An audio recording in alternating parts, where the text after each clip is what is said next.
Well, can you unboil that frog? It might be possible. Hi, everybody. I'm Bill Whittle here with Steve Green and Scott Ott. And as we all know, the great danger to our institutions in our country, really to any established institutions, not so much the immediate destruction of them, it is the slow erosion of them. And that, of course, brings us back to that analogy of if you throw a frog in boiling water, it'll do its best to jump out, or not entirely sure that'll work, but that's the argument anyway. But if you put the frog in lukewarm water and slowly increase the temperature, then eventually you'll be able to boil a frog, because the frog will never know when it got to the point to be jumping.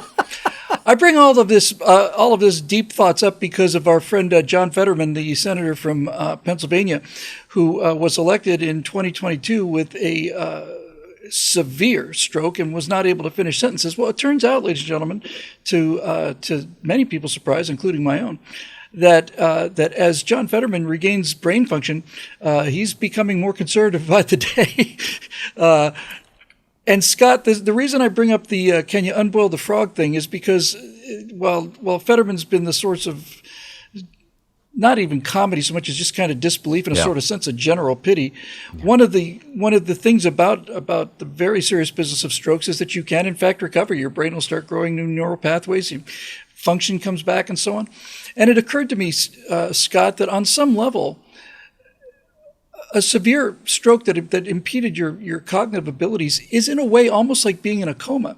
And you could make the case that even in the last 2 years, the progressive policies that Fetterman once was a champion of have become so far out into left field that now Fetterman says it's not that I left progressivism, progressivism left me. This is a Ronald Reagan quote for goodness sake.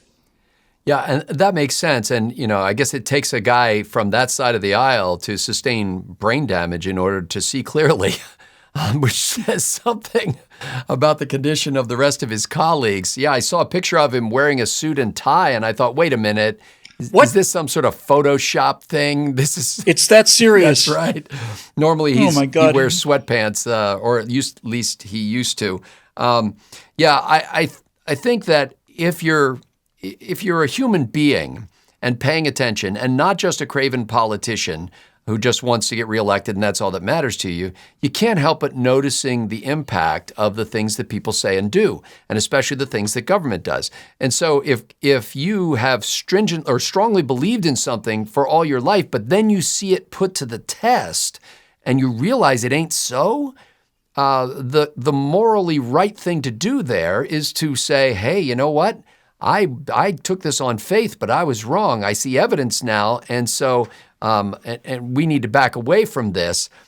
Just like apparently the analogy of the frog put in a pot of lukewarm water and increased by 1 degree over time, the truth of the matter is the frog will jump out as soon as it gets uncomfortable. He will not be boiled. and so that's an old... I always had a problem with that one. That's an old... it's an old. I think I'll just stare until I'm dead. That's right. He's not. But the thing is, somebody actually tested it on a frog, not knowing that it wouldn't work. I've tested it on me in jacuzzis, and there comes a point where it's like, I've had enough of this delicious warm water. I'm out of here. Yeah, the frog's brain is no idiot, and it knows when it's too hot and it gets out. But anyway, I think, fortunately, as the progressives have turned it up degree by degree, they're starting to make it uncomfortable for some people who thought that they were with them and now realize, oh, wait a minute, this wasn't what I believed. Makes me wonder how many other people from 2022 have had that sort of, wake-up call.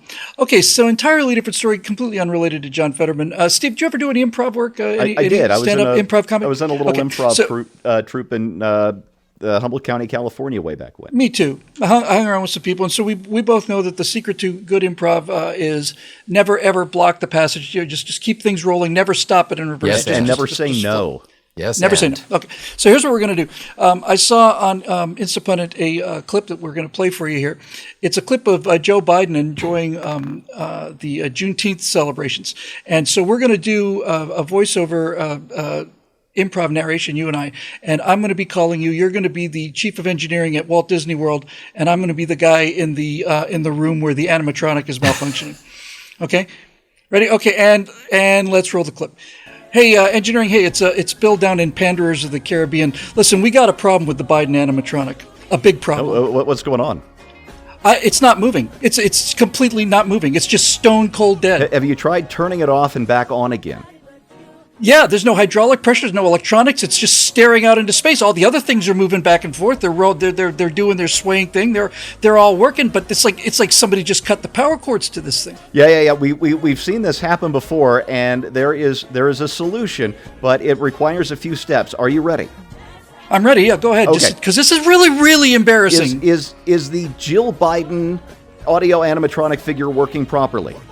No, she's over in Hall of the Presidents, for God's sakes. That's the only reason you can get that thing going over there. I've been down there for 4 weeks trying to... What about the Kamala Harris audio? Yes, it's there, and it's moving. Yes, I'm going to need you to swap the heads. Can you do that? You can do that. Nobody will notice the Kamala head on the body that's not working. Nobody hang on ever a second. listens to her. Wait. Hey, you know what? It comes off real easy. Yeah, it sure does. There's not much holding that on. So if you'll just attach that, to the Kamala, everyone will think, oh, look, he's dancing. And they'll both look like they're trans. Brilliant.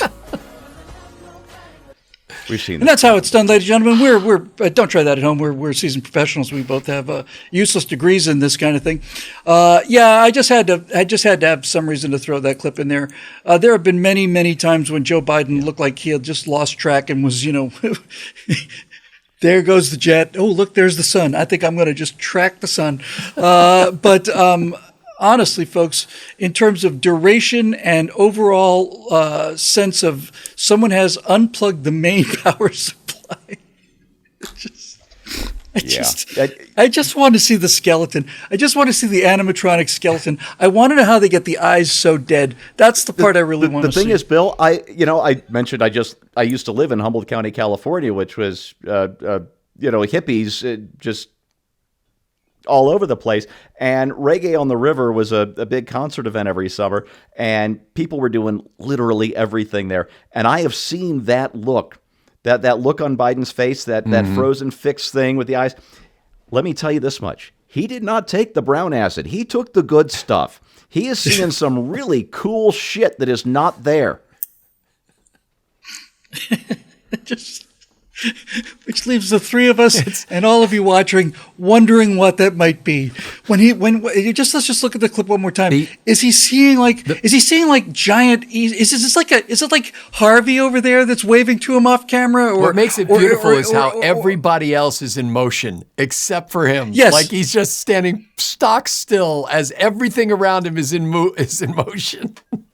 Well, we don't know what it is that he's looking at, but I think since he's got a distant smile on his face, we can be relatively certain that it's not Corn Pop, because Corn Pop was a bad dude, and if it was a vision of Corn Pop, he'd be reaching for his rusty razor as he used to back in the large man on his left reaches around and puts his hand on President Biden's shoulder, and I swear he probably went in and squeezed him. It's just, that's where the reboot button is. That's right. It's right here on the base of the neck. You can't just touch it, by the way. You have to hold it down for 3 seconds. That's a press and hold. Until the light flashes. And it takes about the same amount of time as a modem to reboot, which is, if I recall correctly, is about 45 minutes. Somebody was up under the jacket flipping the dip switches. Oh, man.